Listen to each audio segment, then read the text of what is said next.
அஸ்ஸலாமு அலைக்கும் வரஹ்மத்துல்லாஹி வபரகாத்துஹு.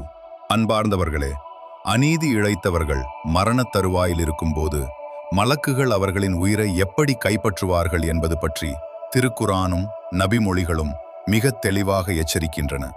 திருக்குரானின் 6வது அத்தியாயம் 93வது வசனம் இப்படி சொல்கிறது: அல்லாஹ்வின் மீது பொய்க் கற்பனை செய்பவர்கள் மற்றும் இறை வசனங்களை பெருமையடித்து நிராகரிக்கும் அநியாயக்காரர்கள் மரண வேதனையில் இருக்கும்போது மலக்குகள் தம் கைகளை நீட்டி அவர்களிடம் இவ்வாறு கூறுவார்கள்: உங்களுடைய உயிர்களை வெளியேற்றுங்கள்.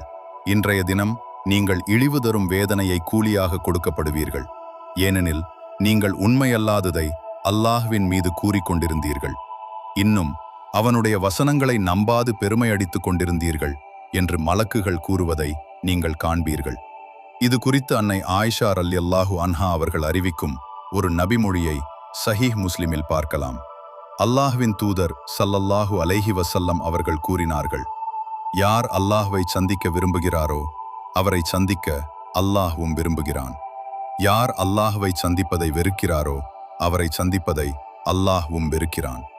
இதற்கு விளக்கம் அளித்த நபிகளார், ஒரு இறை நம்பிக்கையாளருக்கு மரண வேளையில் இறைவன் கருணை புரியவிருப்பதாகவும் சொர்க்கத்தை வழங்கவிருப்பதாகவும் நற்செய்தி கூறப்படும். அப்போது அவர் அல்லாஹ்வை சந்திக்க விரும்புவார். ஆனால் ஓர் இறை மறுப்பாளருக்கு மரண வேளை நெருங்கும்போது அல்லாஹ் வழங்கவிருக்கும் வேதனை குறித்தும் அவன் கோபம் கொண்டிருப்பது குறித்தும் அறிவிக்கப்படும். அந்த செய்தியை கேட்டவுடன் அவர் அல்லாஹ்வை சந்திப்பதை வெறுப்பார். அல்லாஹ்வும் அவரை சந்திப்பதை வெறுப்பான் என்று கூறினார்கள். எனவே சகோதரர்களே, நாம் அநீதிகளிலிருந்து விலகியிருப்போம்.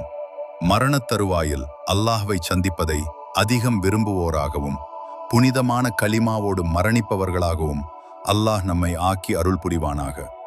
ஆமேன், ஆமேன், யா ரப்பல் ஆலமீன்.